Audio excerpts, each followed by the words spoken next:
Dear, unahan ko na kayo na hindi ko 'to matatapos 'tong painting na 'to dito sa video na 'to. Isa 'to sa mga forever whip nga, yung sinasabi nga nila.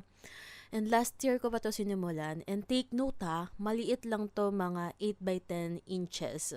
Actually ano lang, madali lang naman kasi nga portrait tapos laanuhin mo lang naman ng andiyan eh. 'Di ba? Yung may vision ka na pero habang ginagawa mo, yung parang nawawalan ka ng motivation na tapusin. Unting oras na nga lang siguro mga 3 hours okay na tong painting na 'to. Pero yun, siguro ano bang masasabi ko? Wala eh. Hindi naman sa tinamad.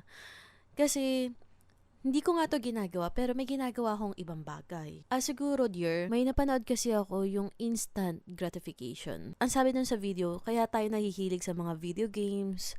Ako nahihilig ako sa ML kasi yung instant winning na ang saya mo kapag nananalo, 'di ba? And uulitin mo pa 'yon kasi mga 15 minutes, 20 minutes tapos na yung laro, 'di ba?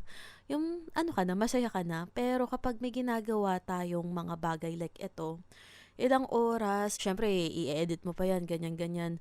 Ang tagal ng process. Honestly, kapag may natatapos akong painting and video, masaya ako. And then after nung na-upload ko na, balik ulit sa zero.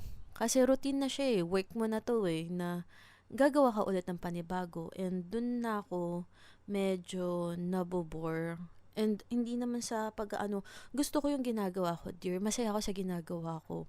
Pero yung alam mo yun na dahil nga work mo na to, yung purpose ng pagkagawa mo, pag-create mo ng mga video ng art, hindi na siya for fun like yung dati na wala siyang pressure, ganon. Ayun, dear. Di ko alam kung magagets nyo ko or tama ba yung mga pinagsasabi ko, ganon. Eh, hindi ko na rin tinapos tong speech ko.